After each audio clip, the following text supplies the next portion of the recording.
بسم الله الحمد لله والصلاة والسلام على رسول الله وعلى آله وصحبه ومن والاه أما بعد. Good evening everybody, or should I say good morning. I'd like to just express my thoughts. I had an interesting conversation earlier on when I was on the live stream of Israel Advocacy Group. I think is the name of the channel. It's the channel run by Joseph the Zionist. And to be honest, I came away looking at things from a different perspective. So as a result, I've got thoughts which I need to take out of my head and dump onto the stream or on paper, but I'm not going to get a pen and paper out and write a diary. So I'm just going to dump it onto here. Others may find these thoughts interesting. I wouldn't mind getting your feedback. But what I think is a problem in life sometimes is that we can end up spending too much time around people who have a similar way of thinking. Now, if you look at the Muslim community, especially online, it's very diverse. I mean, there's not many people that have the same way of thinking, although there are a large bunch of people that have a similar way of thinking. Sorry, I'm not sure if anybody can hear me. If you can, just type a 1, please, in the chat. So I'm just going to sort of give my thoughts before I let anybody else. If you be patient and kind enough to listen to me, I'd appreciate it. So big up Cognitive and Surface. All right. So my conversation on Joseph's panel, what caused me to look at things slightly differently? So prior to that conversation, my views of somebody like Hatune and her behavior at Speaker's Corner was of an individual who is an evil, crazy, despicable person who is just there to spread hate towards a minority group in our society called Muslims, trying to instigate the sort of behavior in society that was experienced by Jews in Germany when Poland, during the time of Hitler. Now, I mean, we can see that, and we've also observed the favorable treatment that they've been afforded, the Christians have been afforded. When I say the Christians, the extreme Christians, whereas Muslims are experiencing negative treatment from the people in authority at Speaker's Corner. Yeah, like Muslims are banned from praying. Like, who on earth bans a person from praying? And they interpreted the word congregation to mean 2 people or more. That's not what congregation means in English law. Right? That's not what congregation means. In Hyde Park statutes, or whatever you want to call their bylaws, they're talking about 40 people or more. So if you have a picnic, you can't have more than 40 people at the picnic. That's what they mean by a gathering. A congregation is like a big event of like the Pope or Bob Geldof doing a concert. They need to have a big planning arrangement. So anyhow, I'm giving you sort of the background.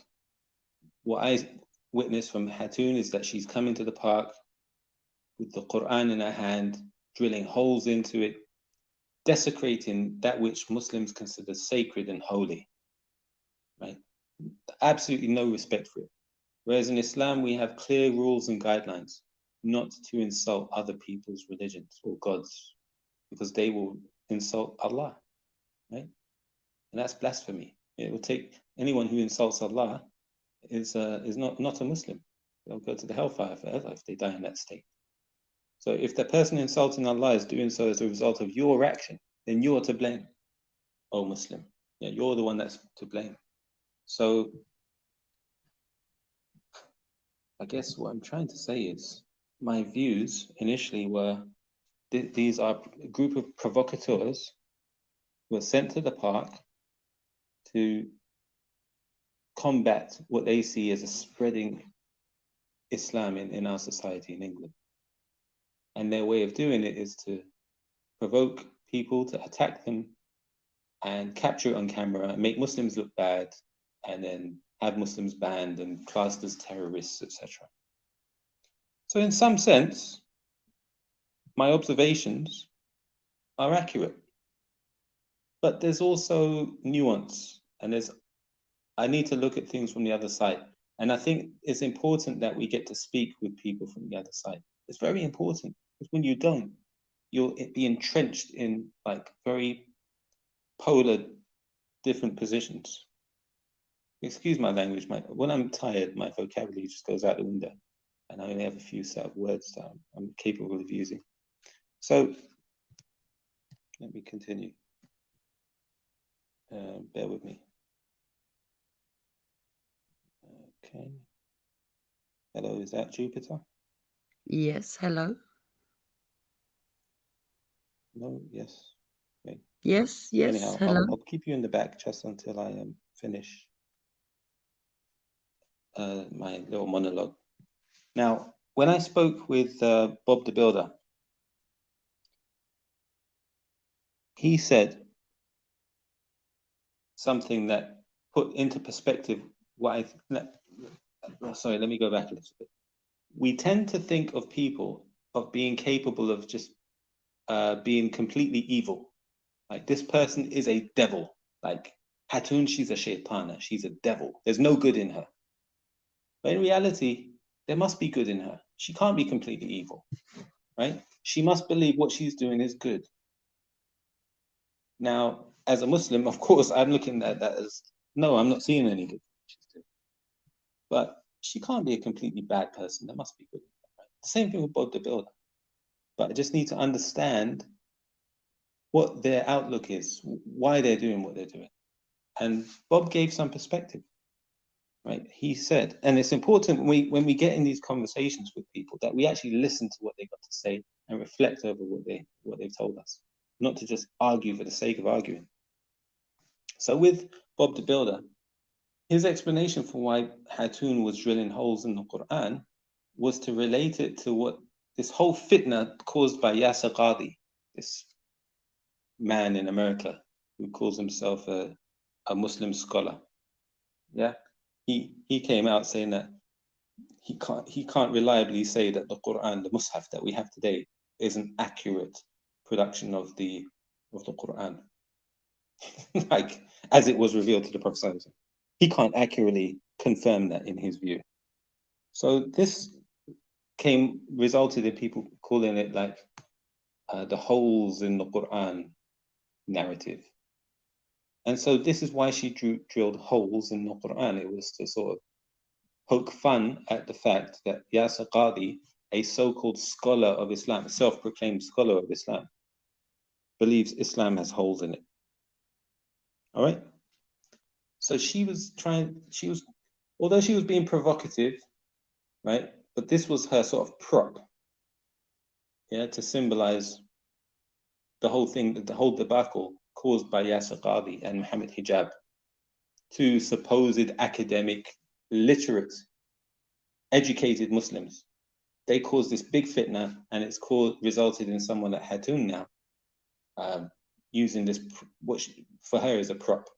For any Muslim, this is the book of Allah, God's very own words, right? We worship Allah with these words. When we recite the Quran, this is an act of devotion and worship. So now, looking at things from that perspective, I can see her reasoning behind doing what she's doing. Obviously, I don't agree with it.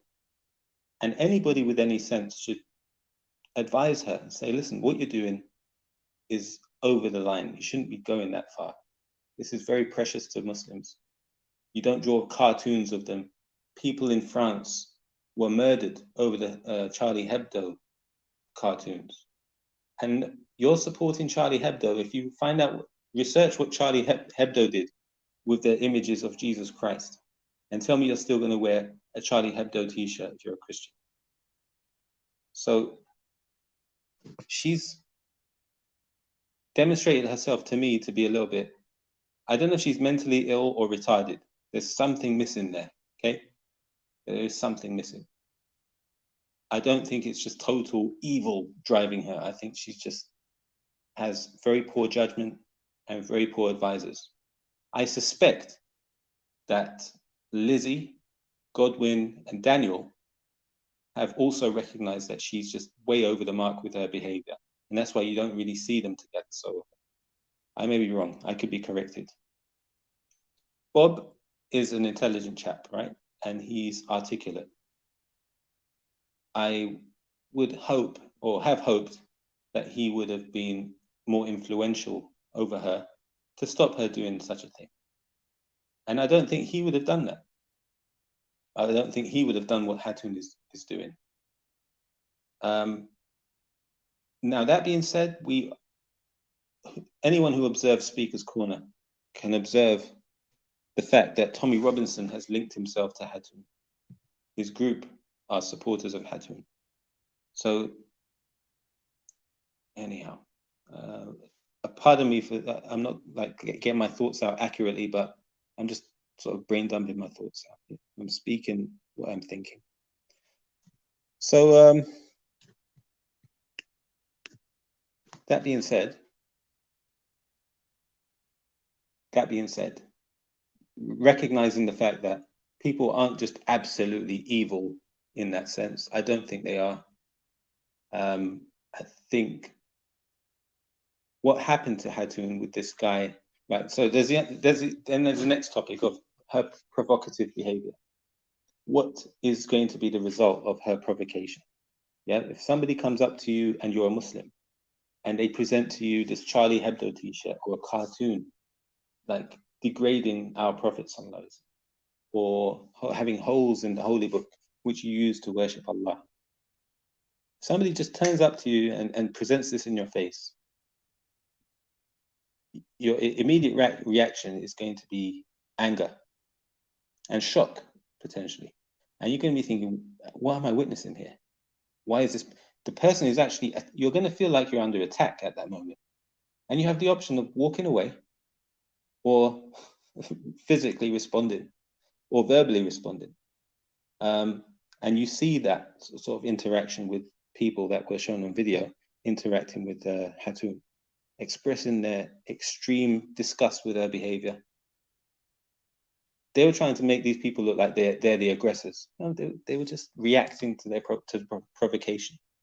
And to be fair, right, if you want to paint out Muslims as being violent thugs and savages, then every week she would have got slapped up, okay?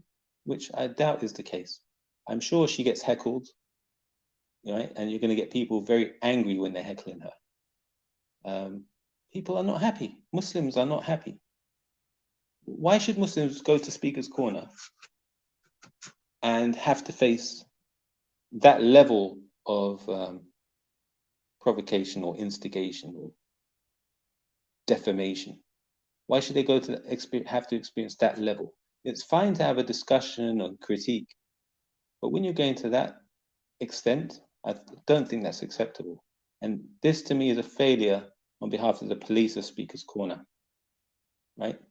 When Tan called people the N-word, he called black people the N-word, he was escorted out of the park with a ton of security staff, okay?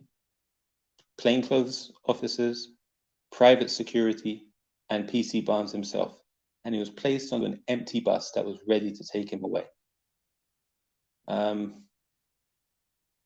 What I don't like is what I've observed and heard from in some of my discussions with Christians online, where they're saying the time has come for Muslims to either leave willfully or face the sword. This is what they tell me. Muslims, you're either going to leave, go to your own Muslim country willfully, or you're going to face the sword, or you become a Christian. Basically, the same options that were given to Muslims under the Spanish Inquisition.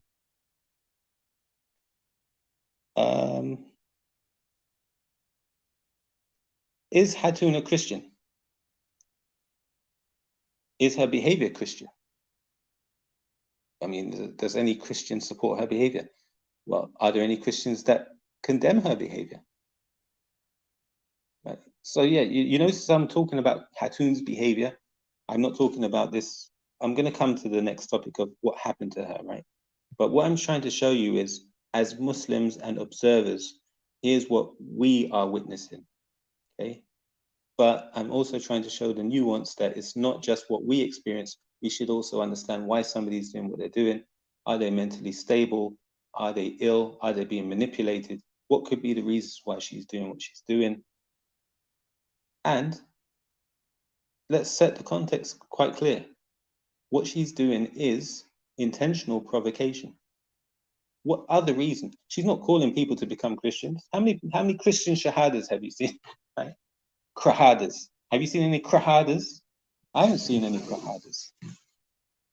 People becoming Christian because of Hatune's dawah. I haven't seen that. So Joseph asked me, would the Prophet ﷺ's actions and behavior agree with my response to Hatune? That was a good question, and I had to reflect on it, and I'm going to address that. But the same question should be asked of Hatune.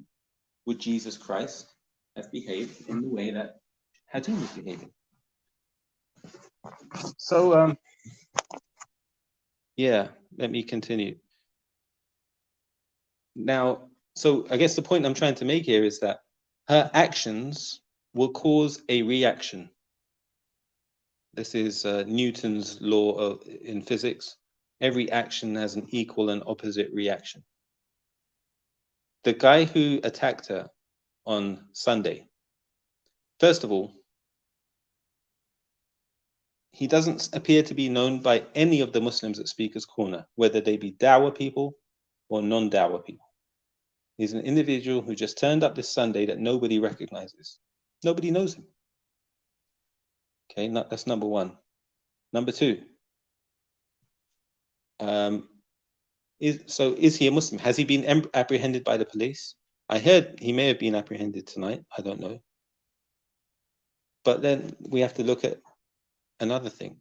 Let's just imagine the story is actually accurate, that this is a Muslim who was angry by what Hatune was doing, came to the park, and he attacked her. Now, if he attempted to kill her, this is unacceptable in Islam. It's haram, right?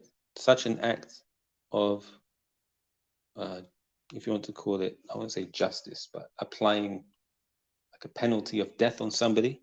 This is only the job of the ruler of a country, or through his deputy or the judge in the judiciary, who's gone through a process of law which concluded the guilt of an individual, and having considered all of the preventative mitigations, such as is the person in a healthy state mentally, and so on.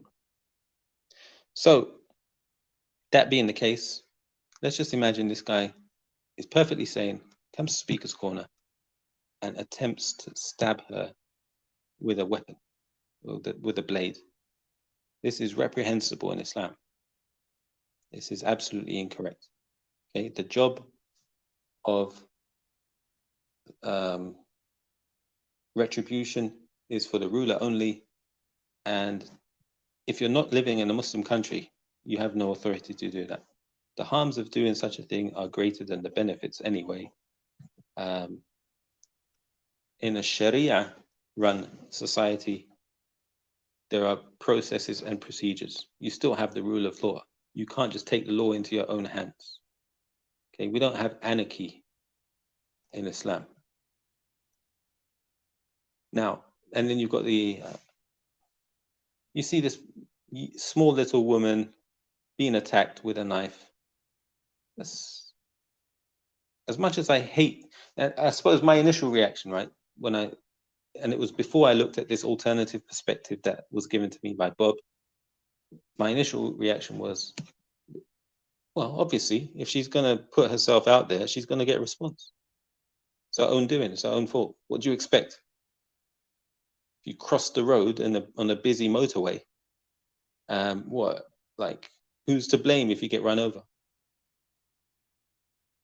Or as Amir Khan, the boxer, always says, if you go in the shower, you're going to get wet. Ha ha ha ha ha. So let me see. Yeah. So that's what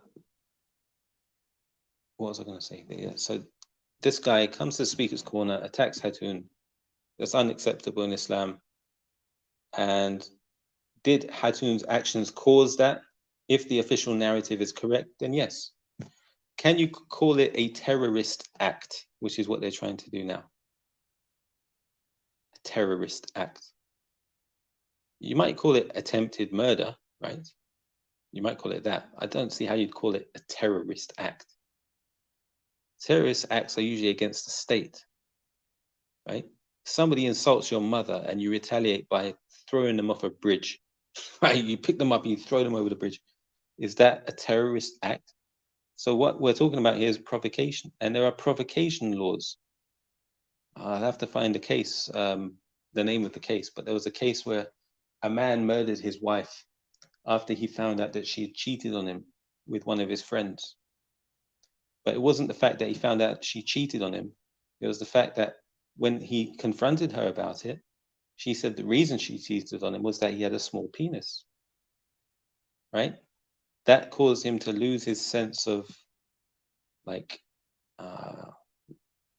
whatever the word is. He lost his self-control momentarily and murdered her, stabbed her to death.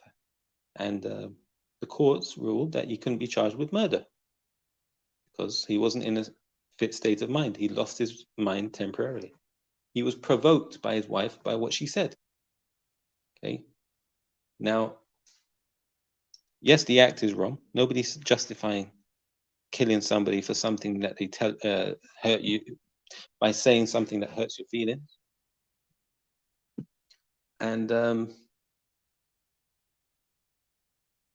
if the narrative is correct, Hatun provoked this guy, he attacked her.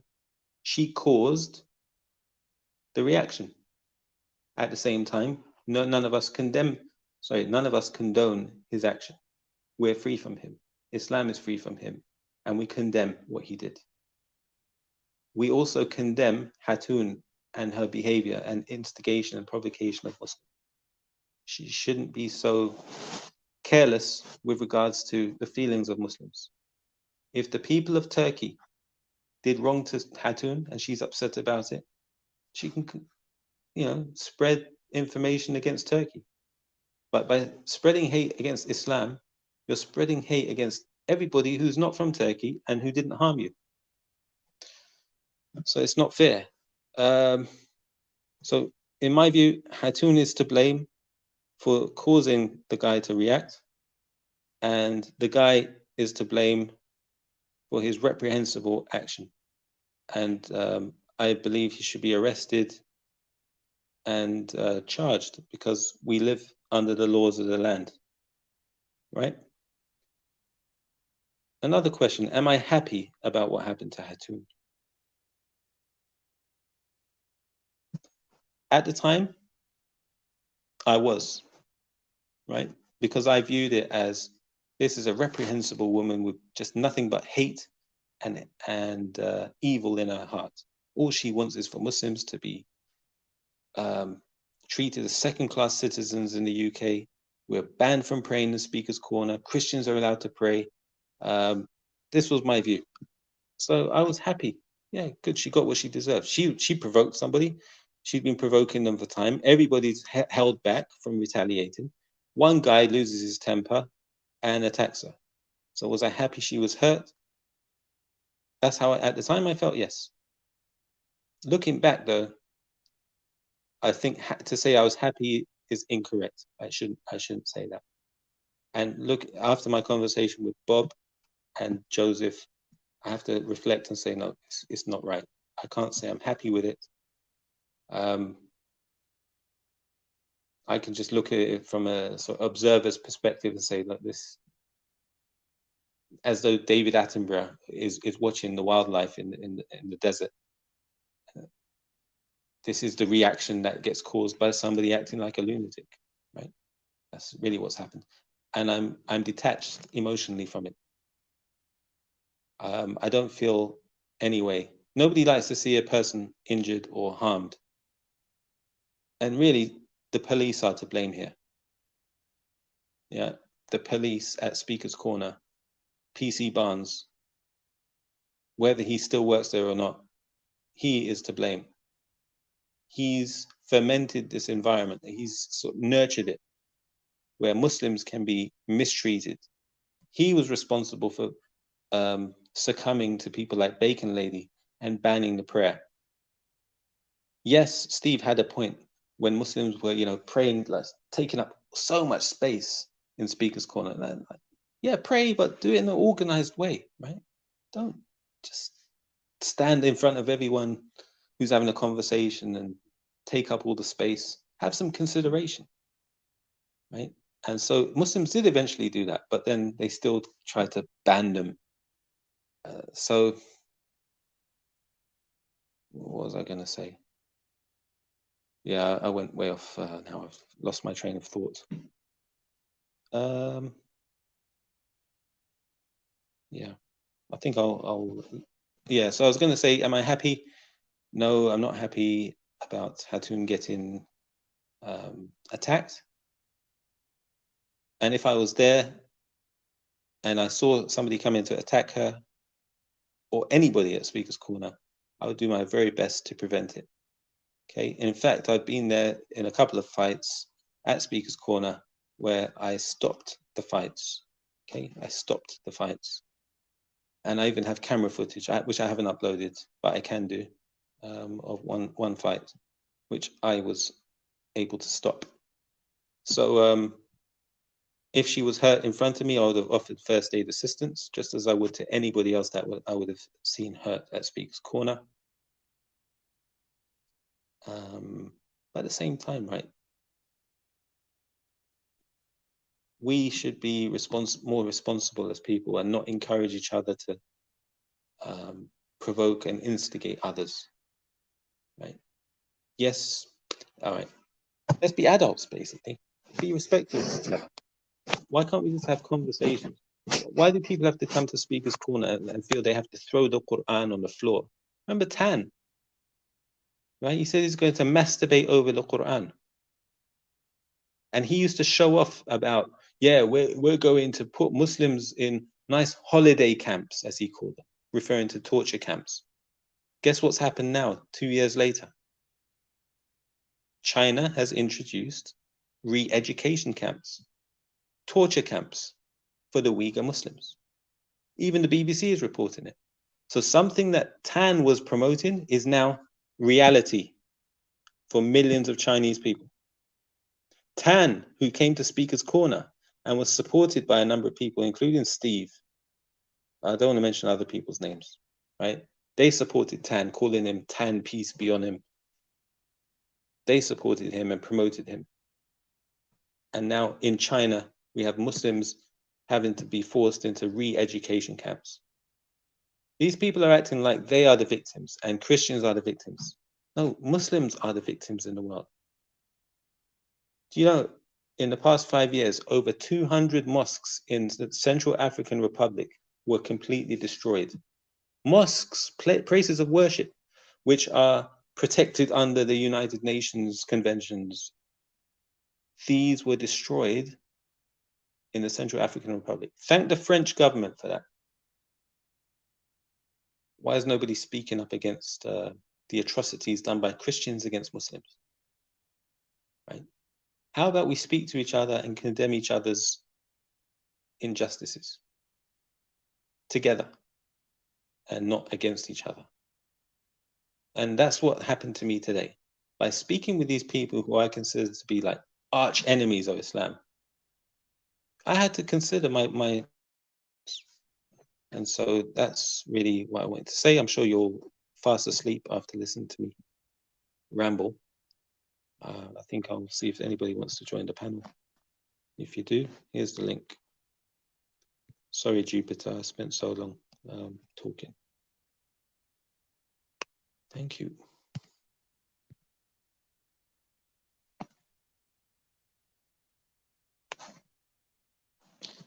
But there's the link if anybody wants to jump on. Yeah, you're more than welcome.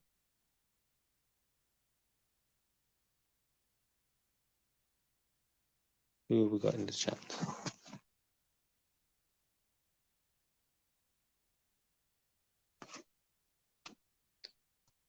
Okay, I'm just going to read some comments out.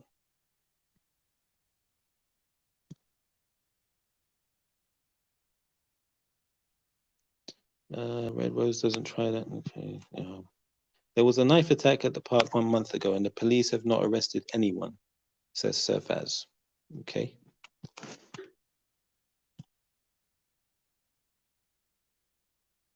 Oh, yeah, that was one more thing I wanted to say. After Hatune got attacked, allegedly, she took a moment to open up her shirt, display the Charlie Hebdo logo, and then posed for the camera. Okay?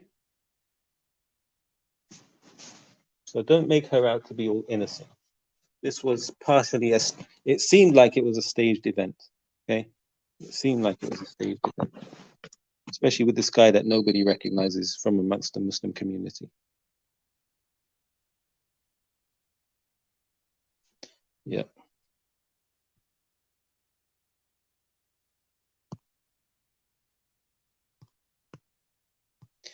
So Hands of Stone says, reaction, those vile creatures would never consider your points as you did theirs. Yeah, look, I'm not going to call them vile creatures. I think they're misguided. I do believe that. And I just have to, whether others, consider my positions, that's up to them.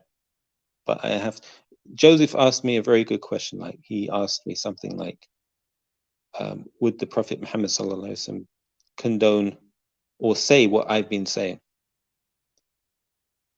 And I had to think about it. And to be honest, I can't, with my heart, say that he would have done that. Would he have come out and said, "Oh, I'm happy what happened to Hatun"? Maybe, I don't know. I have to look into the dalil. If anybody's got any evidence, you can bring it to me. Hello, Jupiter. Hi, I was about to leave and then I heard you say sorry I took so long, so I thought I'd come back. Sorry, 1 second. I've got to connect my head.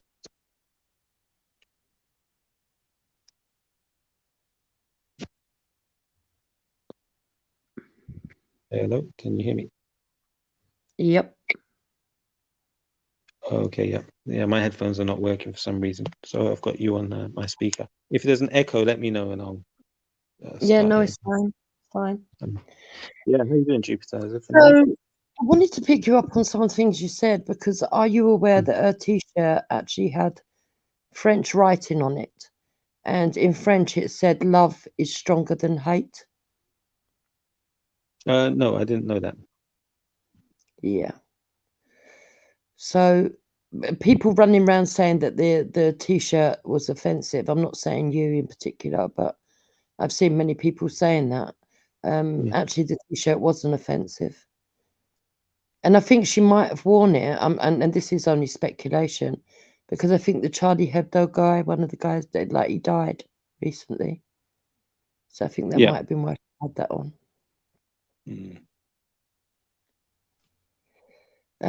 Yeah. Well, I saw a logo of Charlie Hebdo. Yeah, I think the picture that accompanied it was somebody kissing Charlie Hebdo, and underneath it said, "Love is stronger than hate." Yeah. Okay. Well, thanks for bringing that to my attention. I didn't know, but I if anybody mentions it to me now, I can raise that. Yeah. So, what do you think about her behavior? Do you think she was partly to the cause of the reaction that took place? No, I'm not saying that I think that all of her behavior is something that I would do, but I understand the premise of why she does what she does. Yeah. And with that in mind, I think she was well within the law. And therefore, people should have ignored her if they didn't like what she was doing. I know it's difficult when you feel like you're being insulted, but for somebody like me that believes in free speech, I would even say, for example, if I wouldn't like it, I have to admit, but if Anjem Chowdhury went to the park, I would say that he has a right to go there and speak. I wouldn't like it, but that doesn't mean that I would stop his right to do so as an equal person in this country, as long as he wasn't inciting hatred. And I don't believe that she was inciting hatred either.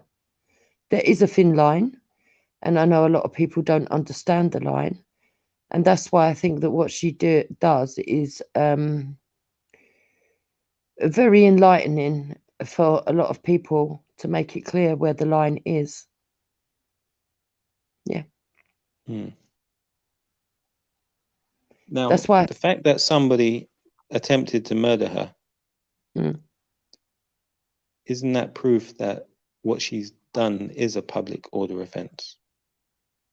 The Public Order Act is to prevent such a thing. No. So a public order offence would be something that actually causes disruption. She didn't cause the disruption. The knife man did. To provoke somebody to react with violence is a public order offence. No. She is the person that was just standing there. She wasn't talking to the man. She didn't engage with him. It seems obvious to me that the man who did it, it was premeditated. He went with a weapon. He was seen loitering on film for over an hour.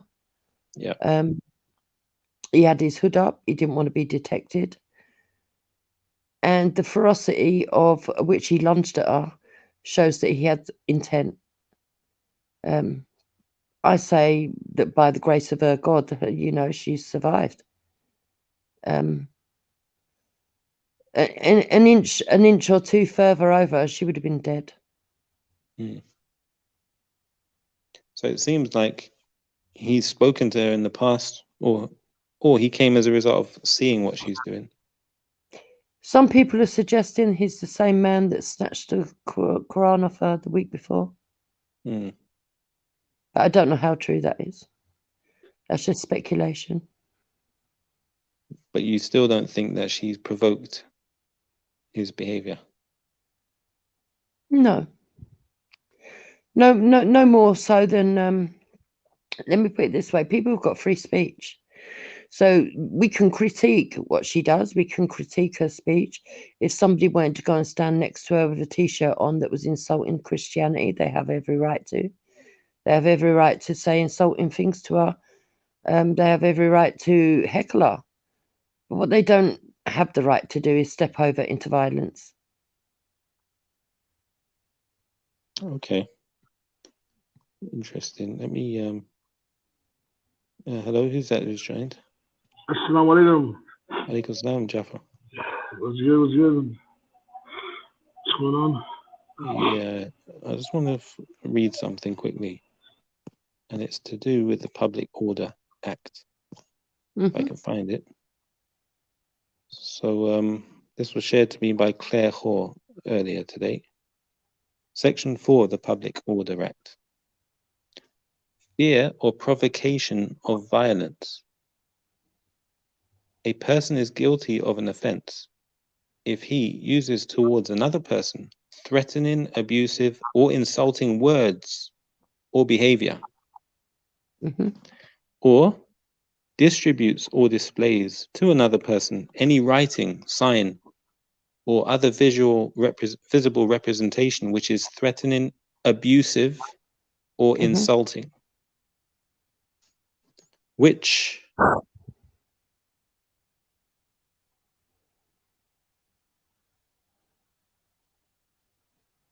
Sorry, we've lost you.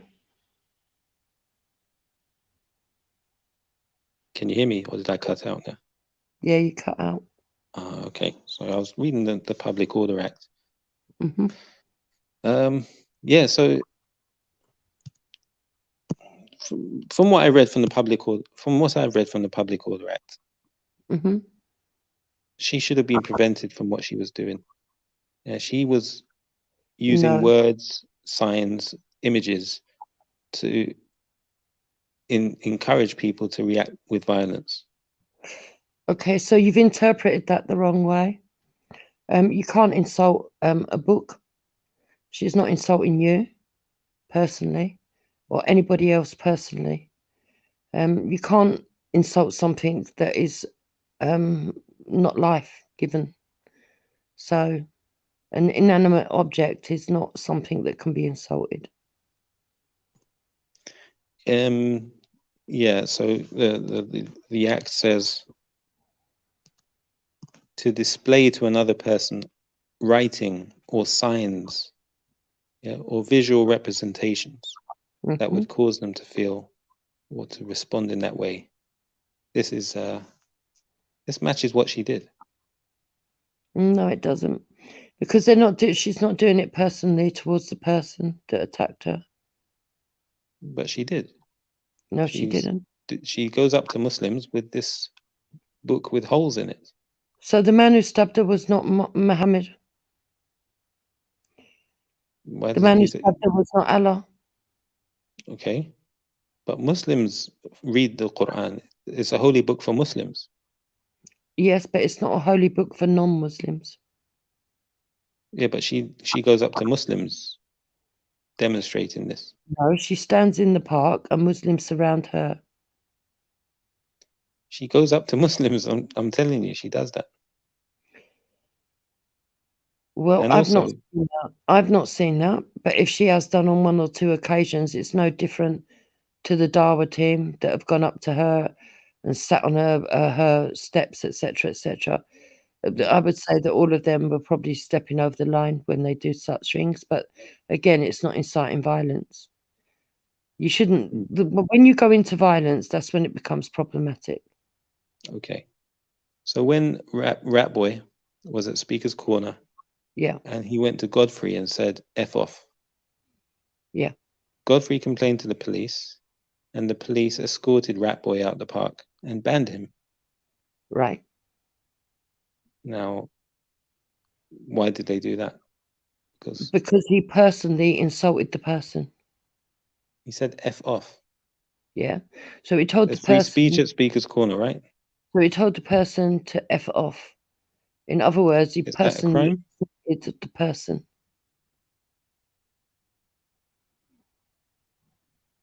That's not a crime.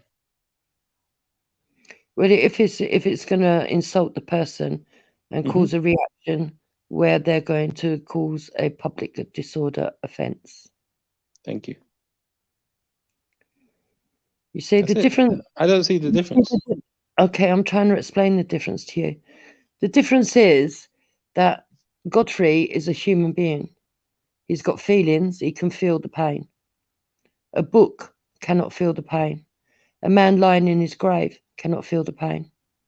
And an all-seeing God cannot feel the pain. But that's not what's being discussed. Somebody not. Yeah, go on. Sorry. That's all right. For what you're saying to hold, all Hatune would have to do is sit, put the Quran on a table, and insult the Quran. Nobody would have to see. What you're saying would make sense.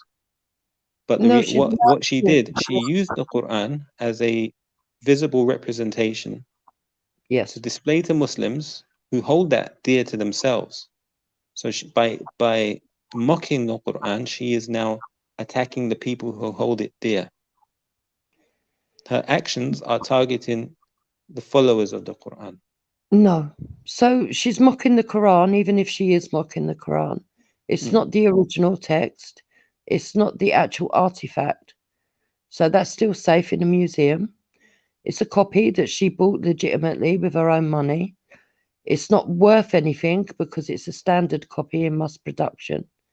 And even though you might find the words within it inside sacred, she's a non-Muslim, so she doesn't have to adhere to any of the laws or the procedures of being a Muslim, and therefore she doesn't have to hold it in reverence. So that's one thing that she's displaying. The second thing, Rat Boy doesn't need to hold Godfrey's mother in reverence. Godfrey's mother is respectable to Godfrey, not to Rat Boy. You said that he told Godfrey to F off. You didn't say anything. No, sorry. I'm mixing up. When he was being escorted out, he told the police officer to suck his dead mother. So yeah, but that's he was told not to come back. Yeah. But with Godfrey, just saying the F word to God, tell him to F off. Like, come on, Jupiter, mate. Like, if you told the police you can't officer compare these two. His dead mother as well, that is causing offence to a person. The Quran does not have feelings. I know it's hard for you to understand the perception. No, Muslims have feelings. Muslims love the Quran. Yeah.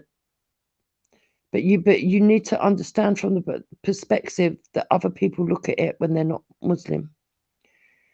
So it would be exactly the same way that we would feel about somebody doing that to the Torah or to the Bible. This is why in Islam, right? We have an understanding that a book, okay, or any inanimate object does not have feelings. It can't do. It's not got life breathed into it. And therefore, arguing that the Quran or the religion has been harmed in any way, shape, or form is ridiculous.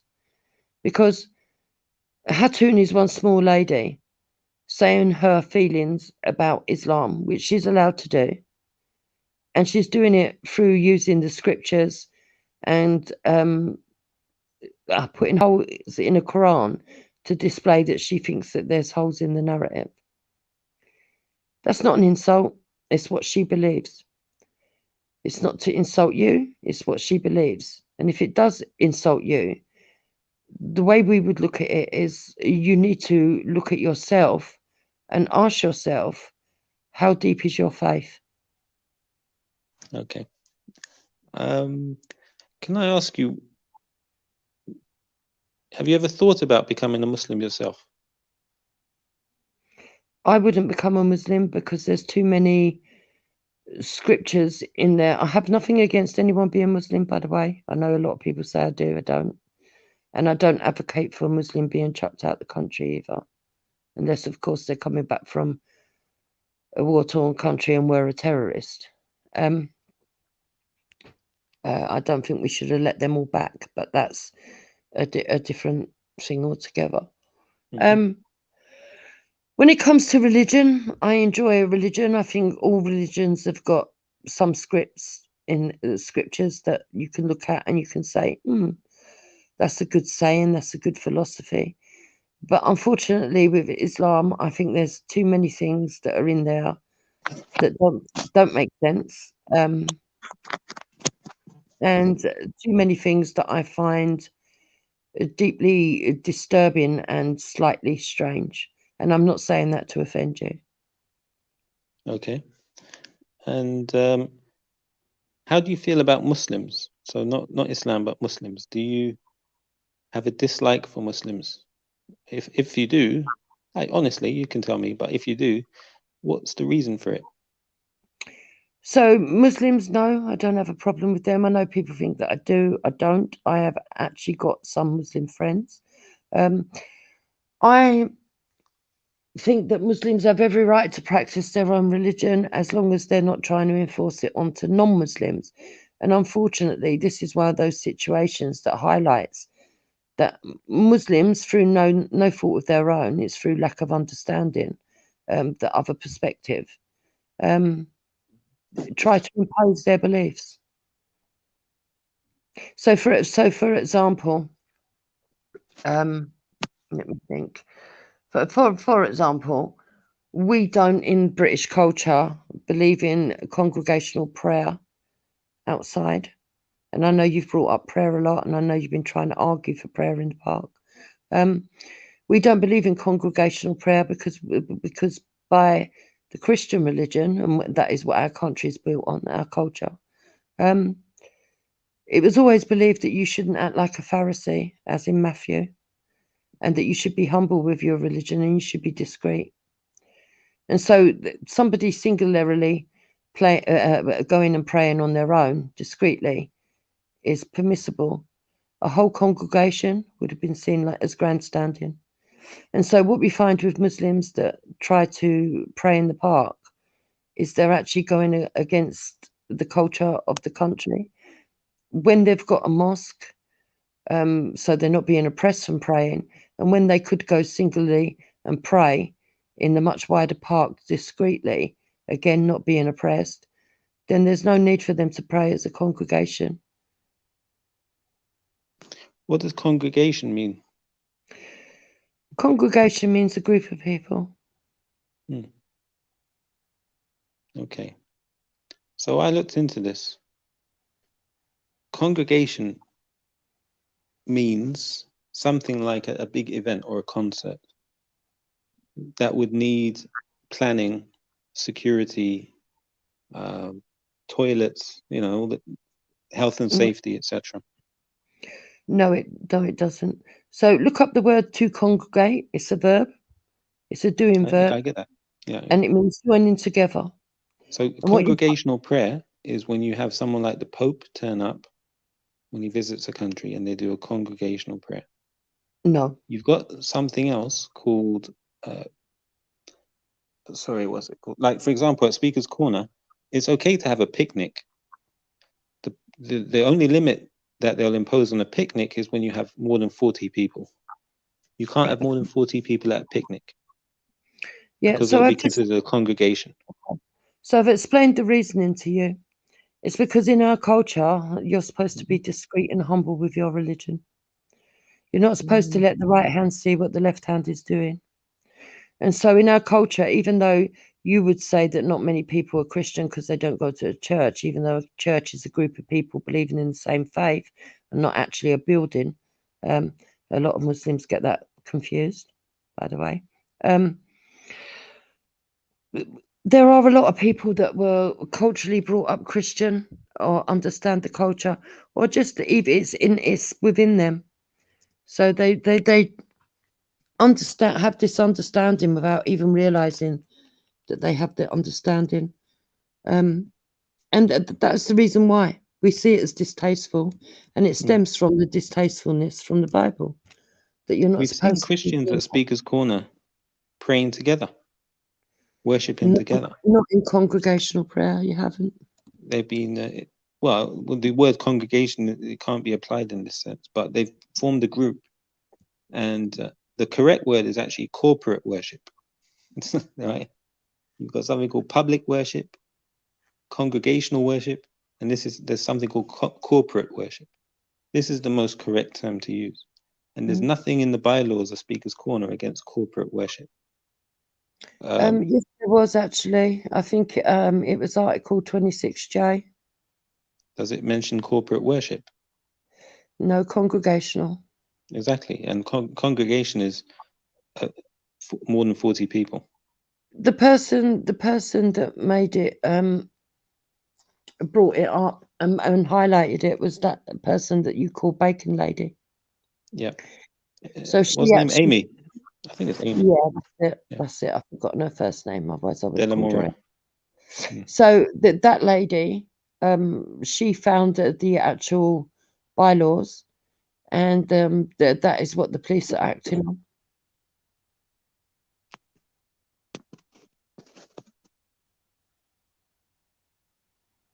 Hello. Can anybody hear me? Yeah, I can hear you. Okay, sorry. My headset's not working. So for me, as an outsider, I look at it like this: if you wanted to go and pray in the park is a huge place. Yeah. And you can go and do it discreetly. You don't need to make a big show of it. You don't need to make a political stance out of it. And you can do it humbly, as the Bible teaches you to do. And I do believe that even though you follow the Quran, you are instructed by scholars to also adhere to the Bible as well as the Torah for some things. So I do believe that even in the Quran, you're probably told to be humble and discreet with your religion. So I don't see why Muslims would want to make a show of what they are doing. Okay. I get your point of view. I don't agree with you, of course, right, on your conclusion, but that's fine. I hope you don't mind. We can have difference of opinion. Oh, of course. So that's good. But so yeah, so that's why we find it rather vulgar. If you were to, it's like, I don't know if you understand that in the British culture. You probably do, because you're British, I believe. But in British culture, we don't believe that you should tell people when you're doing charity either. So you will find a lot of people that are Christians that do charity that don't talk about it. That's why you find a lot of British celebrities who do charity, you don't find out until after they die. It's because we find that vulgar as well. Again, that refers to you shouldn't let the right hand know what the left hand is doing. Don't be like a Pharisee, as in Matthew. Yeah. And we have that principle in Islam as well.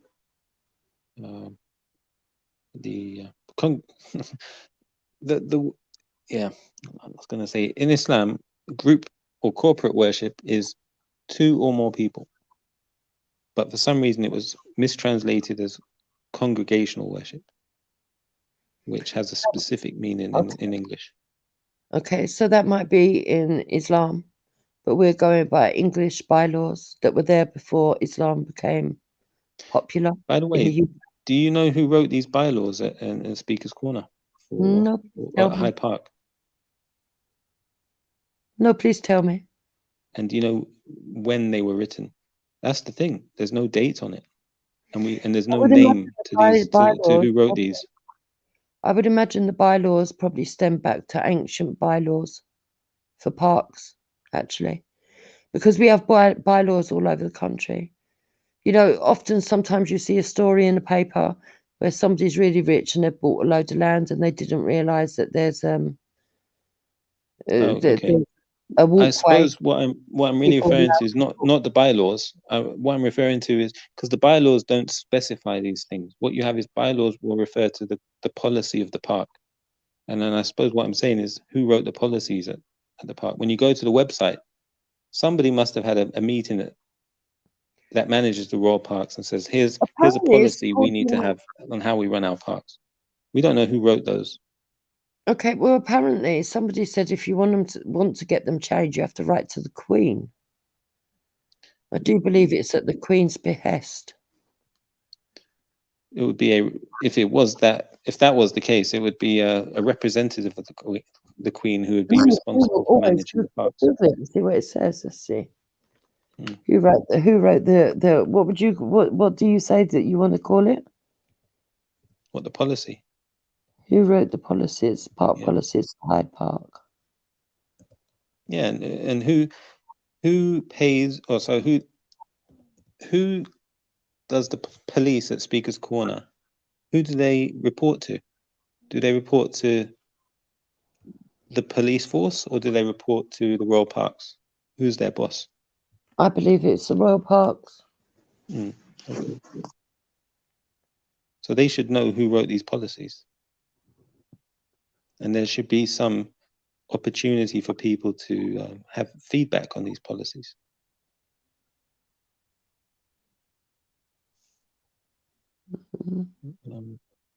Doesn't really say, does it?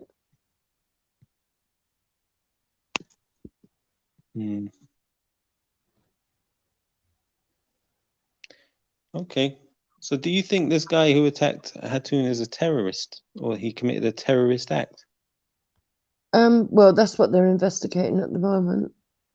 I think it's a possibility that it will be. Okay. But at the moment, we don't even know who it is, so we don't know the motive or the. So we agree we can't blame the Dawa teams because he's not known in the Dawa circles. I wouldn't know that for definite. I mean, I don't think anybody can know that for definite. Would you want Muslims banned from Speaker's Corner? Not necessarily, no, but I would want them to understand that they can't resort to violence. What I would like more Muslims to do, actually, if I had any say, which obviously I don't, I'm not Muslim, is to try and understand that they need to contain their temper, and that they have every right to verbally refute her claims, but they don't have the right to resort to violence to do so. And I would like to see more educated people like yourself actually get that message out and make them understand that it's never going to be a winning situation for them if they resort to violence. Number one, it damages Islam. It makes it look violent. Number two, it sends a backlash towards Muslim people.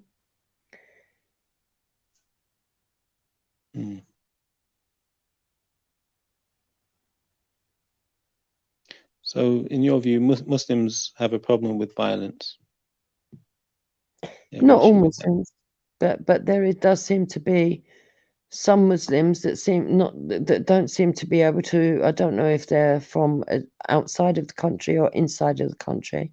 I guess that's something that we would need to look at when we find out the perpetrator. But there seem to be quite a few Muslims that can't hold their impulses. I mean, Hatune has been slapped. She has been pushed to the floor. She has been attempted to murder. She suffered attempted murder now, in my opinion. She's been pinched, groped, pulled at. All of those things. You know what you're describing? Mm. Is this behavior common at football matches as well? Sorry? The behavior that you've just described, would you say that this is something that could be commonly seen at a football match amongst football fans too? No, I wouldn't see a football fan groping a woman at a football match. Honestly, people on the underground going to work get groped during rush hour. Yes, that does happen. Yeah, it does happen. And I would say that that's disgusting too. Is Islam to blame for that? No, but I don't understand why you're bringing that up, because to me it seems like what you're trying to do now is a whataboutism, or because even though that's true, it doesn't negate what's happening at the park. Yeah, correct. I guess what I'm trying to demonstrate is that the behavior that some people are blaming Muslims for, I wouldn't blame on Islam, because Islam is free from that behavior. What we can say is that the people who are responding in this way, they may be Muslims, but their behavior and their reactions isn't Islamic. Their reactions are English reactions, because that's the society that they're brought up in and we live in. So if you're somebody that went to, there was a guy on the underground that was on Facebook, this video, it was maybe 6 months ago. You had a couple of black guys sitting on the underground, and there was a drunk white man who was telling them he's going to get them deported sooner or later. Yeah, that's racist. As the guys were getting off the train, what happened? One of them came back and punched the guy and knocked him out. Yeah, now, and he would get done for that assault under our law. Regardless, the point is, why did the guy react like that? Was that because he's a Muslim? No, he reacted like that because that's common for teenagers in London. Anyone that grows up in London or goes to school in London, that's a common reaction. If you get disrespected, you're going to react like that. Now, the people that are being disrespected by Hatune, they happen to be Muslim, and they happen to be Londoners or youth that grew up in comprehensive school. Okay, so their reaction as from English culture is to react that way. That's the English culture that is responding with violence, not the Islamic culture. Right. Okay. They just happen to be Muslims. So, are you listening? Are you ready for the answer? We've already gone through the fact that Muslims are not being insulted. It's the Quran that's being questioned, not Muslims. Yeah, but we disagree on that. Right. Okay. But we've already explained the difference. And in the case of what happened on the tube, it is really wrong. I agree with you. You could say that that's ignorance, and you could say it's born out of, well, I believe that anybody can be racist, not just English people. I would say that's a bit of a biased statement, but that's okay. So I would also say that the person that did the assault would get arrested for assault, and the person that made the racist comment would probably be arrested for inciting violence and racist language, because they are indeed in fact just insulting the people. There is no innate object. People, human beings, have life within them, so they do have feelings. Okay, I've seen football fans fight Also, each other hold over the football shirt that the Okay. person The threw on the actionary, floor. I do want to come back on one other point before I forget. Sorry. Yeah, go on. I don't believe all Muslims are violent. I know that you tried to paint it like that's what I'm saying. That's not what I'm saying. I'm saying that there are a group of people that either don't understand their religion properly, right? Which is a failing of the scholars and people, other Muslims who should be making these Muslims more knowledgeable, or there is a group of people that interpret it deliberately the wrong way to justify their violence. Yeah. So that's it. No, that's good. And do you support Muslims being repatriated to like a Muslim homeland or Muslim countries? No. Are you talking about like being made to leave the country? Or incentivized? If Muslims were agreeable for that, then I have no objection for it, but it's not something that I would be promoting. How do you feel about Jews being incentivized to leave to Israel? Again, if that's what the Jewish wanted to do, it wouldn't. I wouldn't be standing in their way, but it's not something that I'd be promoting.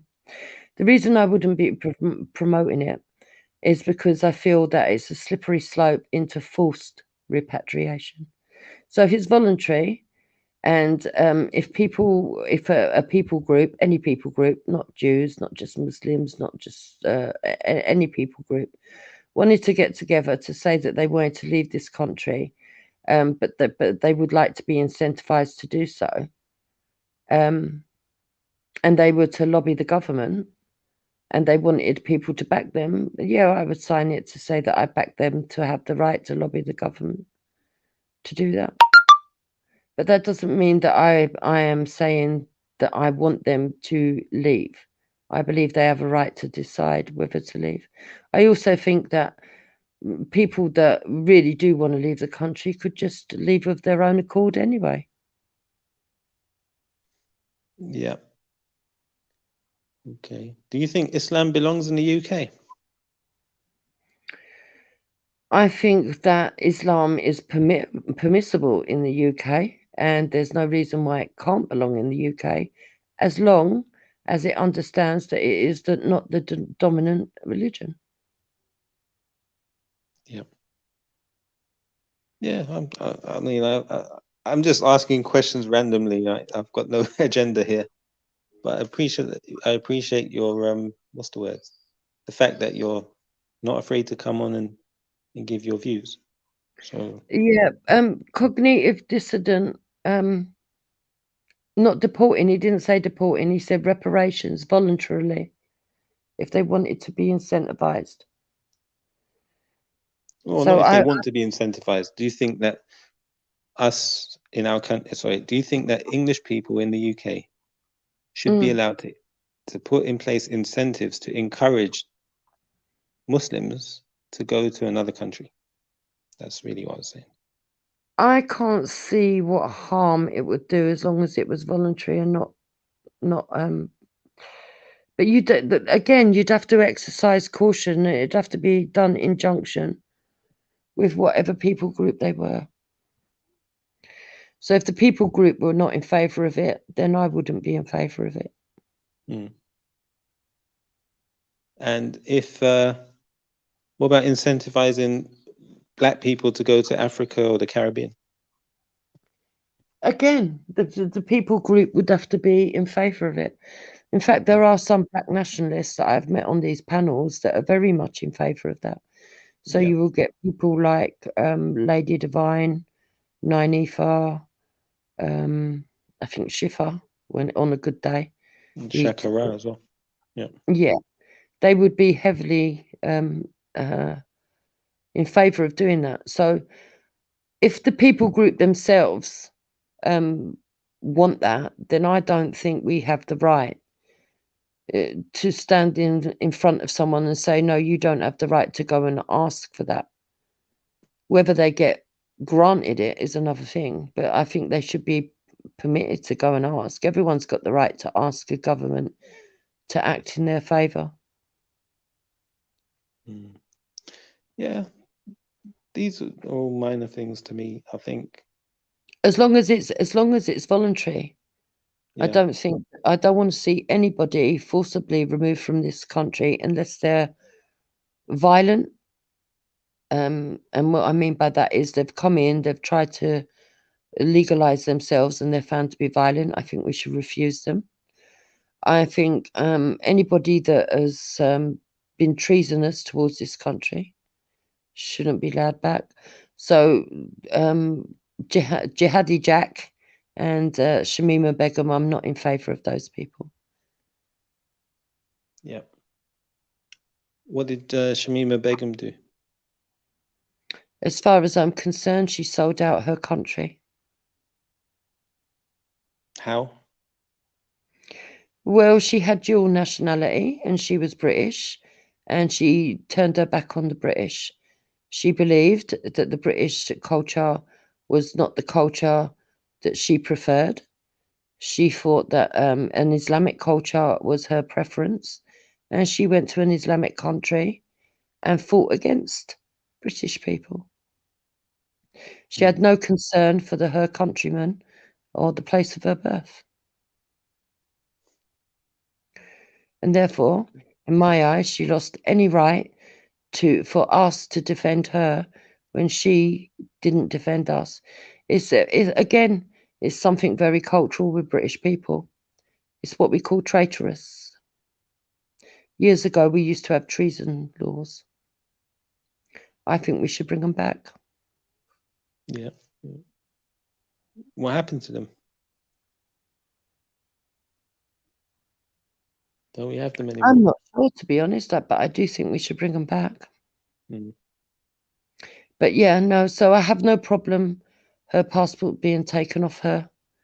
I see her do an interview when she was at the camp, and she said quite casually that, people's heads in bins didn't faze her.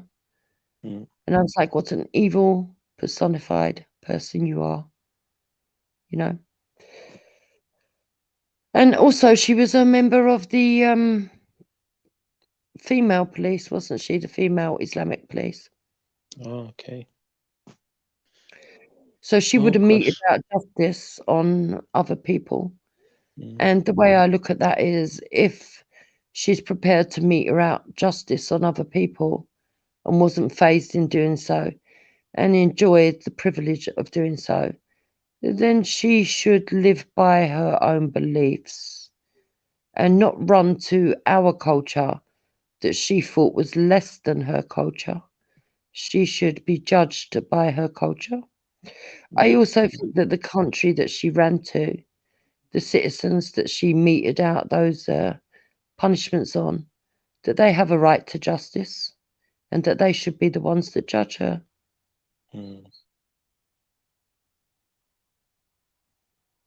Yeah, interesting.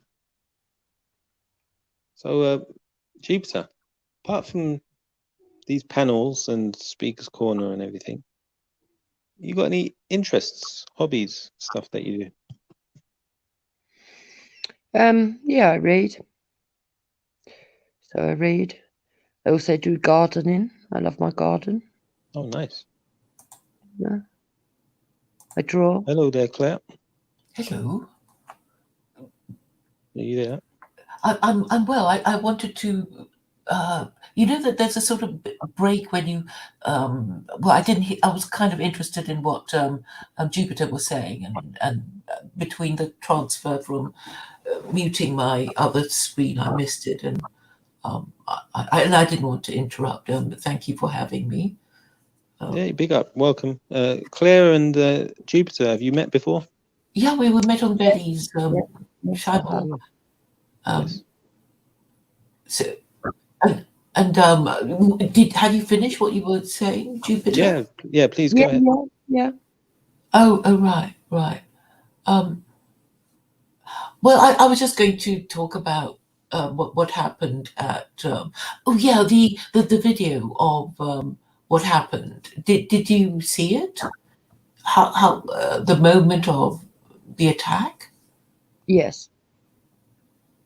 And it seemed to me to be a slash rather than a stab, or did you see it like that? No. So there was four lunges towards her. And then he tried to pull the umbrella, and he would lunged at her again. He would have lunged at her further, I think, if it hadn't have been for someone running towards him. He tried to remove the umbrella so that he could actually get a proper strike. It was definitely attempted murder. Right. Do you know which newspaper reported it best? I think they all roughly reported the same thing, that she was wearing a Charlie Hebdo T-shirt, that she was a Christian preacher, and that she does preach to Islamic people. Yeah. Oh, does she? Have you met her? Yes. So you think she's a missionary? How successful do you think she is as a missionary? If she is directing her message to Muslims. I'm not sure really, because I think that her message actually reverberates outside of the park. So I think it's got more than one level. So I wouldn't know. I don't count. I mean, I don't go and ask her. Mm-hmm. I would say that she's got many people that understand that she's upholding free speech, for a start. And also another group of people that would probably listen to her and her interpretations and comparisons with the Bible. So what's her background? She's from Turkey, and something happened. I'm not sure what her background is. Yeah, I'm not sure about that. I've heard rumours, but I wouldn't like to say in case it's not true. Yeah, I mean, I found a website that I mean, it didn't even say which country she was from. I thought that was a bit weird. But yeah.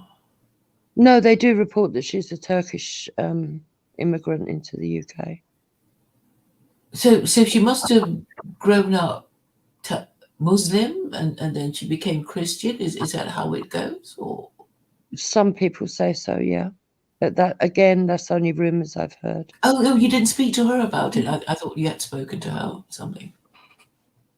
No, I have spoken to her, but I've never asked her about her personal business. I don't really talk to people on these panels about their personal life. For example, I have no idea if Reactionary is married, if he has children, anything like that. I don't ask people that kind of stuff.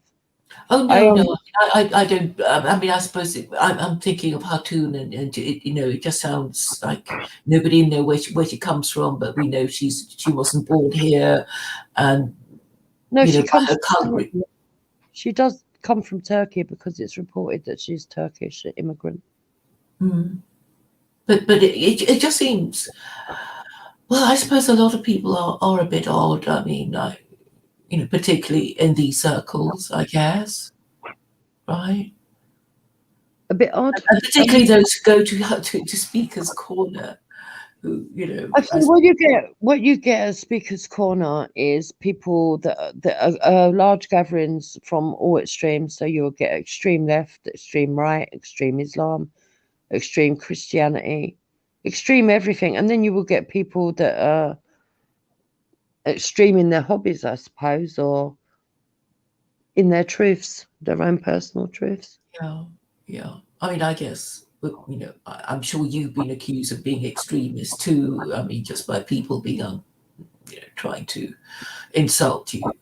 So I think everybody gets called extreme if you have an opinion on these channels at times.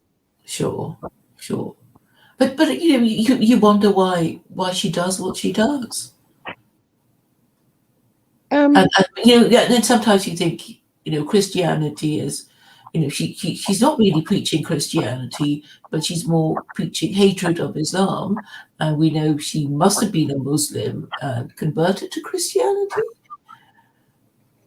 So she does both, actually, because what she will do is she will get into a debate and then debate the scriptures as it is in the Quran, as opposed to as it is in the Bible.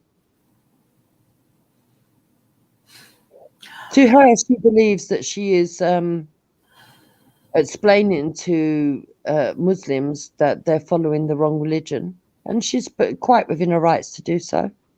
Yeah. Do you remember her argument about why Christianity is right and Islam is wrong? No, I don't really take that much notice into that. For me, I find it interesting because she holds up free speech, and I believe that she should be given free speech as much as anybody else on who has an opposing view to her. I'm certainly not challenging that idea at all. You know, but obviously free speech has its limits if it, you know, infringes on the law. You know. Yeah, but she's never broken the law. We went through this with Reactionary because he brought forward the public disorder laws, and as I explained to him, you can't insult a Quran. It's an inanimate object. Yeah, but obviously she wasn't insulting the Quran. She was insulting Muslims whose feelings are offended if she. No. So what she was doing was talking about Islam. She wasn't talking about Muslims in person. I know, but obviously Muslims sort of know that she's drilled holes in the Quran, and obviously she drilled holes in the Quran to bring to Speaker's Corner to show Muslims. Do you know why she did that? Yes, Reactionary explained it to us. Apparently, there was a Muslim scholar or preacher who said that there was holes in the narrative. He couldn't be certain that the narrative was complete, and so that's why she was doing that. Okay. And just to correct some people, because some people think that she actually drilled the Quran at Speaker's Corner. No, it was her own Quran, and the holes were already in it before she entered the corner. It was an illustration of a visual illustration of the Quran having holes in the narrative. Wow. Oh, right. The picture it's right of the to do anything you think that somebody can do anything they like to another person's scriptures? If it's the original scriptures, of course not. I mean, if somebody was to break into the museum and get hold of the original scriptures and then destroy them, like some artifacts that have been destroyed in Iran and Iraq by certain sections of Muslims, actually reactionary, you know, where they smash up any writing or idols that they deem unfit, that actually takes away from the knowledge of our history of humankind. Well, it's not even that it has to be valuable, does it? I mean, it's just that the intention to offend was already there. No, the Quran's her Quran. It's her Quran. She can do what she wants to it. I know, but you know, in private, to do yes, it to make it is public. also, yeah, which means that you're doing it to offend people, which, you know, some might argue you have a right to offend people, but you know, there is that section which talks about intentional harassment or something. It's not intentional harassment because she's. How can it not be intentional when you know you It's bring not it? harassing anybody. For harassment, you have to target one person, and it has to be persistent. You can't harass Islam. Islam is not a person. Yeah, but nobody's saying she's harassing Islam. She's obviously It's doing her Islam things too. speaking. It's not Muslims. She's harassing Muslims. She's offending No. Muslims. Muslims might get offended that she's critiquing Islam, but that's indirectly. Not She thinks direct. she's critiquing it. That's the point that we're getting at. No, Like, she's critiquing it. in her opinion, she's critiquing it. No. Others Muslims see it as she is Muslims need to instigating and provoking. it won't wash. Okay? Islam is not a person. There is no feelings that have been hurt, and we are not going to drop the standards to say that violence is permissible in our country. Rather, the standards of self-discipline need to be raised. Well, okay, this is what it says in section 4A. Intentional harassment, alarm, or distress. A person is guilty of an offence if, with intent to cause a person harassment, alarm, or distress, he uses threatening, abusive, or insulting words or behaviour, or disorderly behaviour, or displays any writing, sign, or other visible representation which is threatening, abusive, or insulting. I mean, it doesn't negate the attack on her, but, the whole point of these public order offences is that, the police don't want to be dealing with, brutes fighting each other. So Can you arrest people and take them away before they make any more trouble. And I think it's Reactionary's position that the police should have, intervened earlier. So what I will say to you is what I said to Reactionary. Islam is not a person. You can't name it a person that it was directed. Saying that. But no, you don't understand. I mean, obviously people are offended, and Muslims are offended. Offense to a book, Claire. Yeah, but she's not causing offence to a book. No book is saying I'm offended. It's the people. I mean, we're talking in particular of her assailant, who was obviously so offended that he decided to attack her. Yeah, against the teachings of the Quran, by the way, against the teachings of Islam. So you're told when you're mocked to walk away. But in line with the teachings of our society, in culture. No, our society. The culture of youth in our society is to react in that way. Our society. That's why we have a knife crime culture in the UK. No. That's part of English culture. Our society is British. What does that mean? Culture is fluid. I mean, you say British. Yeah. I mean, but of course, culture is fluid. But nowhere. Our British culture. Our British culture includes knife crime. Violence as a justified cause against words. But football fans can do it. No, they can't. They will be processed under the law. So football fans act violently. They're not part of British culture. And they get prosecuted under the law. Yeah, but pubs, people have fights in the pub. And they get prosecuted under the law. Yeah, so pub culture, is that British culture? Drug culture. Yeah. Pop culture. All of those celebrity culture. All of those things do not permit them to cause violence. They will get done and prosecuted under the law. Nobody's suggesting that. We don't make exceptions for drug users to commit violence. We don't make exceptions for drunkards to commit violence. In fact, if you actually look at the laws, they say being drunk. Nobody's advocating that, right? Reactionary. Yeah. They actually say being drunk or under the influence is no defense of the crime. Yeah, drunk and disorderly. It's like, if you're drunk and disorderly in a public place, then you're guilty. But quite often the police don't even prosecute these people, particularly in northern cities when there is a very much a drinking culture. I mean, it's quite... Well, I'll take your word on that. I've not seen proof of that.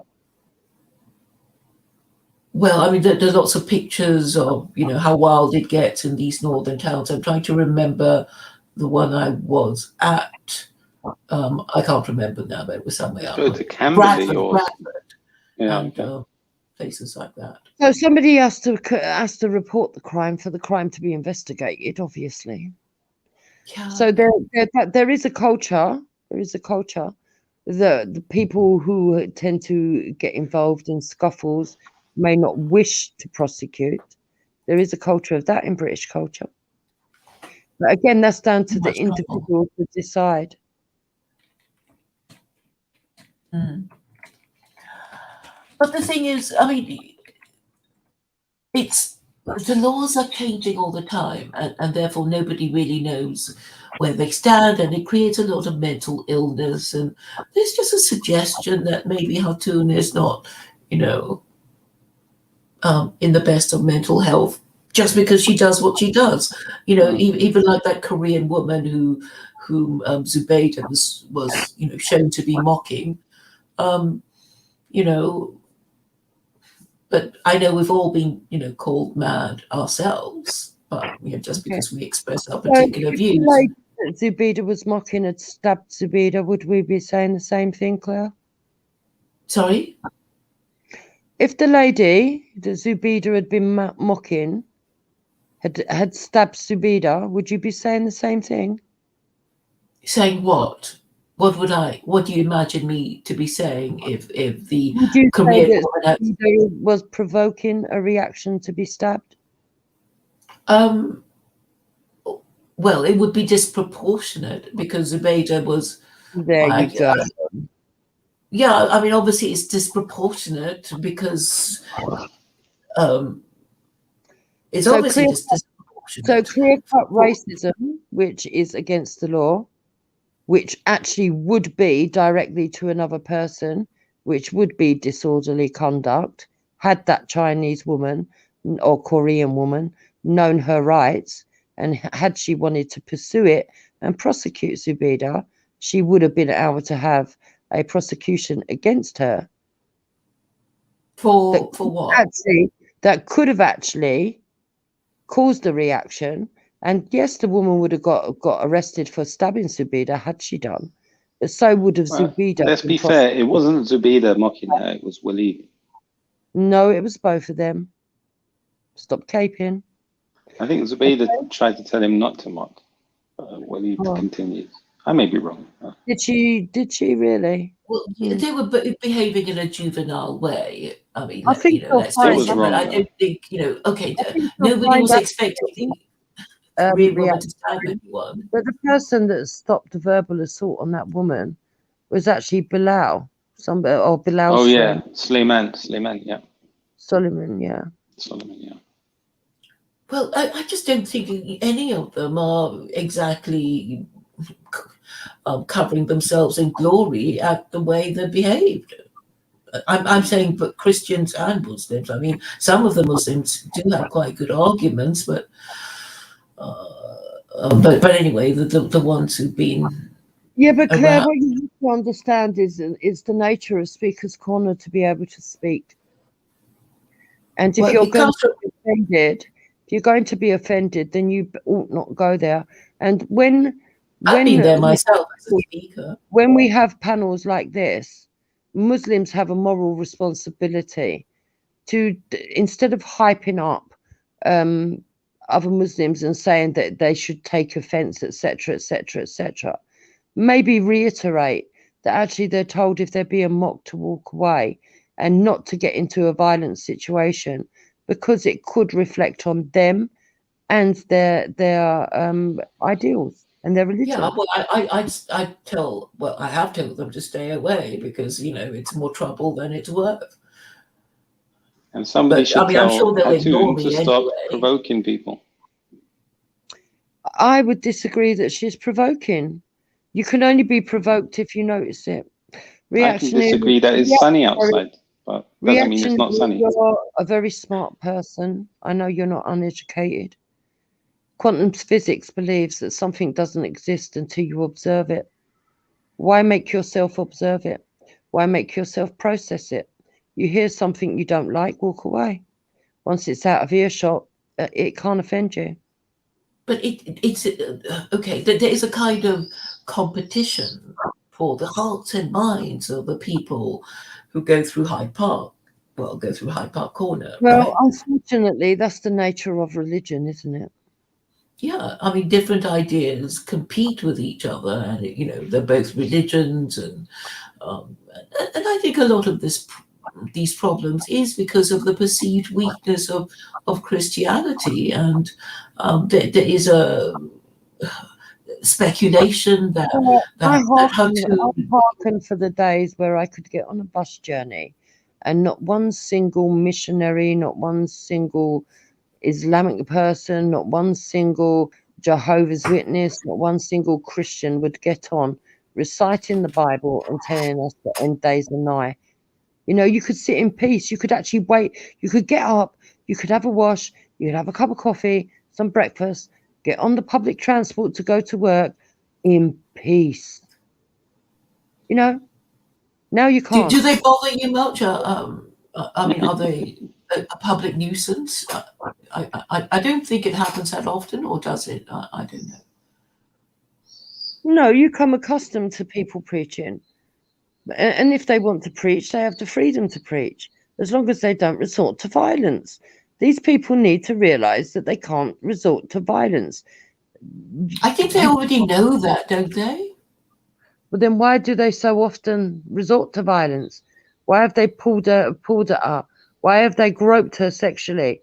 Why have these men slapped her around the face? I already explained that, though. I already explained that. If it was Muslim behavior, right, you would have seen Ali Dawah doing that, or Mansour, or Hamza. You would have seen them all doing that. Jordan M. That's not Islamic behavior. What you're seeing is English culture. Teenagers in England behave like that. They get abused or insulted. They react in that way. Right. So if you go That's out English to culture. They just happen to be Muslims practicing English culture. No. Because there are many insulting things said in that park. And the only people that have reacted so violently is a small section of Muslims. And at the end of the day, okay, we're not saying that all Muslims are violent. That would be wrong and cruel to make that statement. But the only people that have been online since her assault on Sunday, justifying and making excuses and rejoicing, have been Muslims. So there is some kind of undercurrent where they think it's justifiable to assault somebody violently over words. And we're not going to deny that. I didn't see a single person online supporting the action of the assailant. Really? So I saw you and the things that you said on Zubayda's. You were happy, you were rejoicing. I see the things that Jordan M wrote. Actually, somebody took note of it and made a very good video. Jordan M. It could have been a fake Jordan M, by the way, doing the rounds. It doesn't come online. You certainly weren't fake.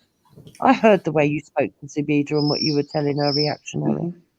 Yeah, but the thing is that you can express grim satisfaction that your enemy has been hurt as a consequence of their actions. As long as you didn't incite it yourself.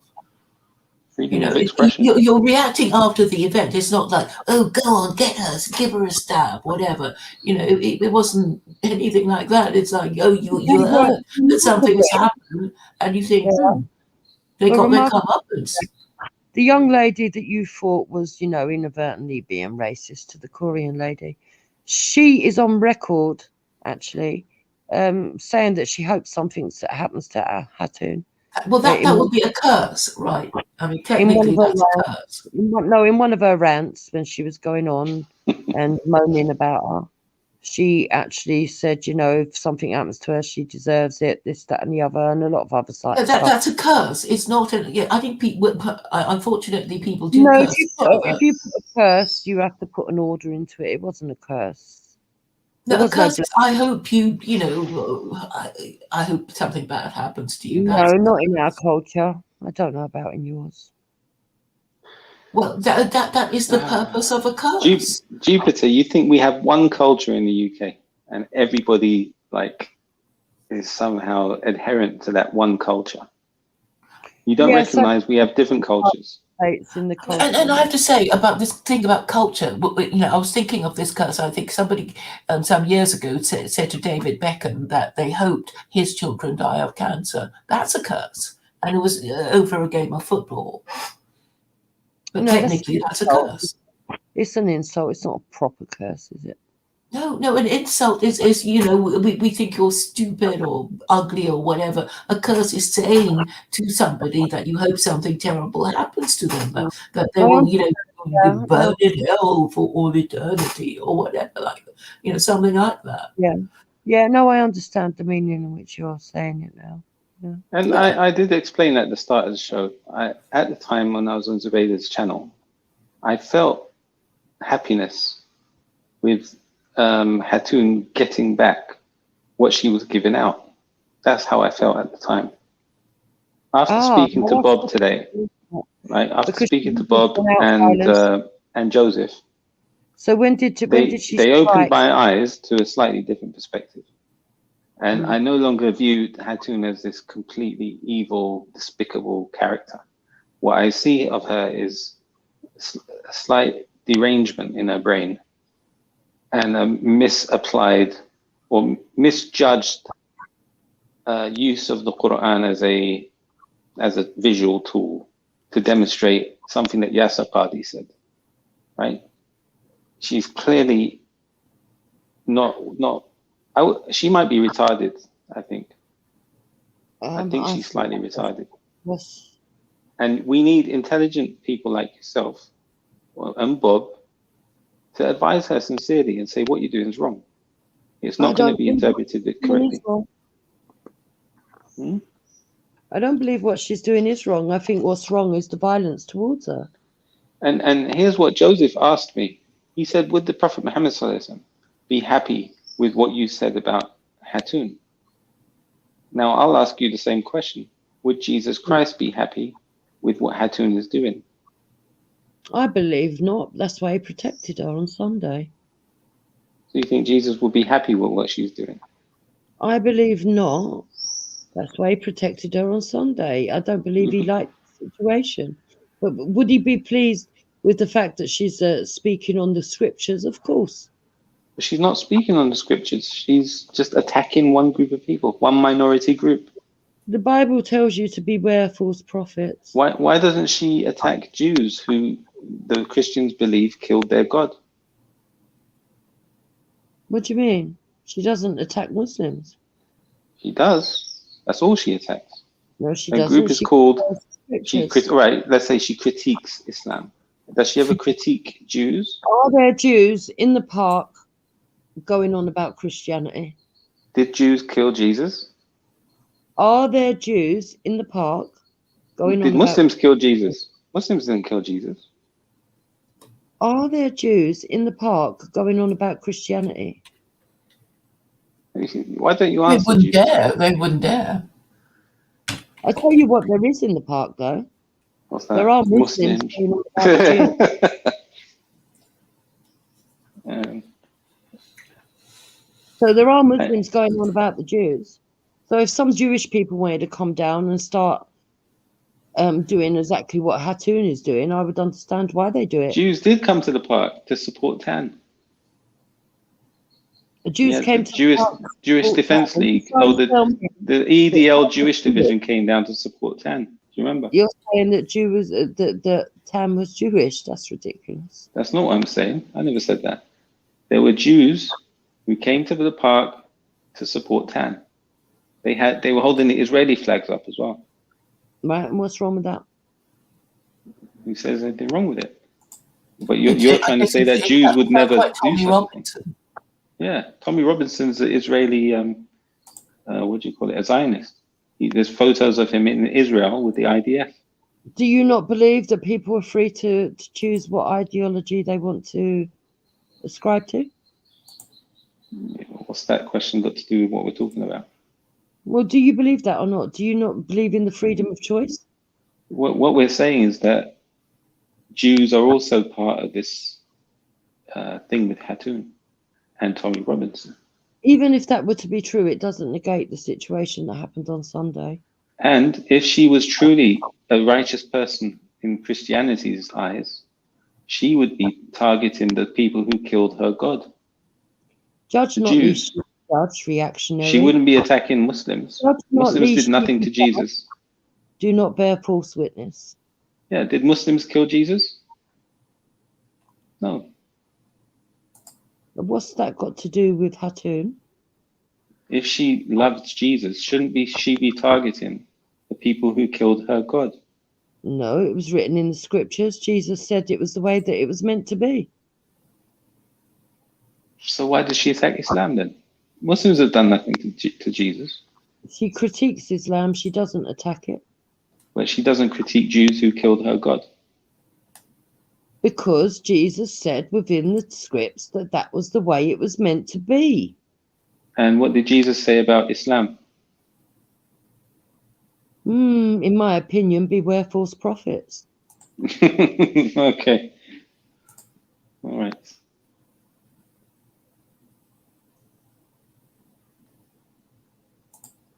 Interesting.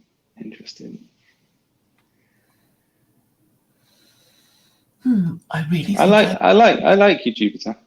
I may be unusual as a Muslim in saying that, but I think you're okay. And I just hope you'll be open, like, to looking at things from a slightly different perspective.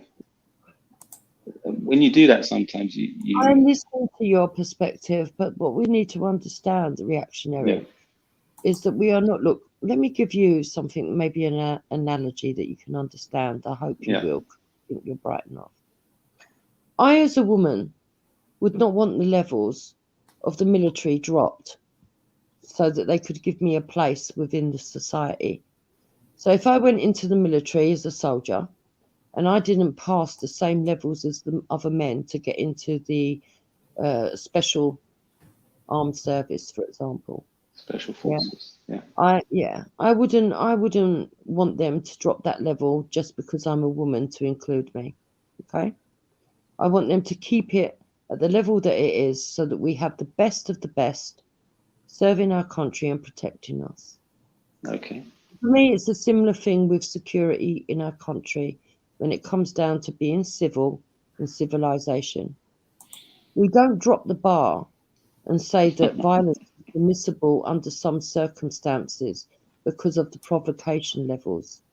We teach people not to be so easily provoked and to use self-discipline. Words can't hurt you in the material world. Words do hurt you. There's nothing more painful than words. Because you remember them years and years afterwards. No, because I grew up in a time where you were raised and you were taught sticks and stones can break my bones, but names can never hurt us. And that teaching is the biggest lie in history.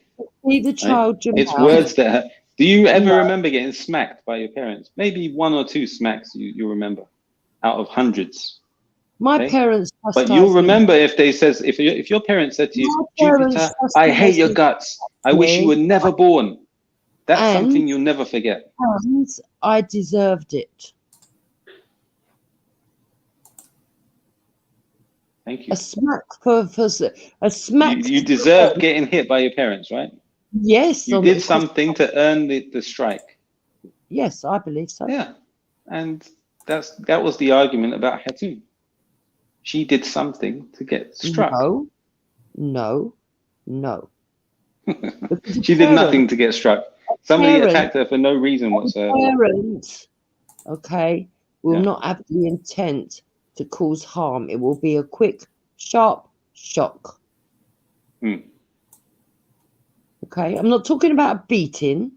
I'm not talking about a caning. That's what happened to Hatune, by the way. It was a short, sharp shock. I'm talking about a slap on the back of the legs. Okay. Now, you're talking about somebody that intended to murder. Do Do not try and justify attempted murder. Nobody's justifying anything. An innocent. She did nothing to. She did nothing to provoke that murder. Citizen, you exercising her free will, God-given free will. May I remind you? Can you? Let's say I come to your house, I knock on your door, and you got a 9-year-old. I won't say 9. A young child comes and opens the door, and I say to your young child, "You are ugly. You are such an ugly dog. You're filthy. You stink." Okay, I said that to your young child. What are you going to say? I would tell my child, take no notice of this ugly fool standing before you. Look at oh, is that it? That's all you're going to do? You'd probably fly at him. Individual. Why don't you remove yourself from my premises? I would use my verbal skills. I do not believe you. My verbal skills. And then I would chastise them and pull apart the way they look. You don't believe me? You've seen me do it often enough on these channels. Maybe. Oh, well, I have to go to bed. Thank you for entertaining me, Reaction. Good to talk to you again. Likewise, Claire. Big up yourself. All right. Thank you. Good night. Hey, Claire. Say big up yourself. Oh, big up yourself. Yes. There you go. Nice one. Oh, right. I'm not familiar with these greetings. It's English. It's English, Claire. We'll teach you this English language. Think the lady doth protest too much, Claire. I think you're very familiar. Bye-bye. Bye-bye. Okay.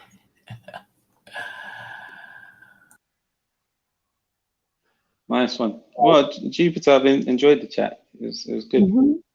I don't mind speaking to you more often, actually. I'm going to shut down the stream as well shortly. So. It's always civil. I don't have a problem. When loads of people want to jump in and just start screaming foul words and then expect me not to scream foul words back, it just becomes a bit ridiculous. Because nothing gets discussed, but not because I can't tolerate it, because I can. In some cases, I disagree, I have to say, with much of what you said today, right? And that's clear. But I've enjoyed the chat, I have to say. So, okay. Well, it's another perspective. Yeah. And there's 360 degrees in the world. Only 360. I thought it was 370. 370, are you sure? Yeah, didn't you know that? Well, sorry, I'm kidding. That's not true. It's 360. It's 360, but there is a swivel as it turns. I had you there on that one, though. You're actually considering whether it's 370. No, I was about to say, well, there is a blip as it turns, but then we carried on speaking. Anyway, thank you for having me on.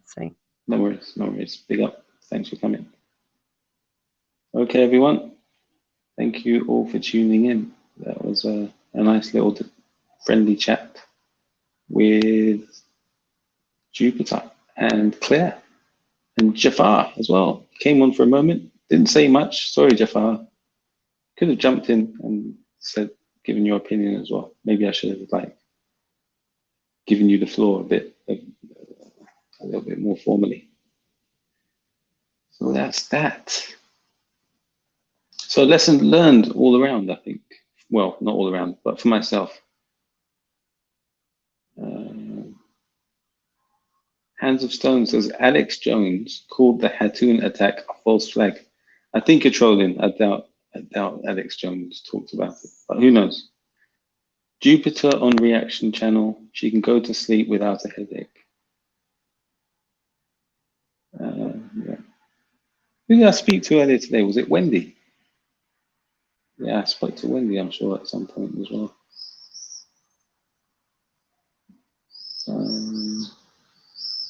What's that say? Free Palestine. Yeah, big up. Free Palestine. Okay. Right, everyone. Thank you again for tuning in. I think I better end the stream. اللهم صل على محمد وعلى آله وصحبه وسلم. والحمد لله رب العالمين.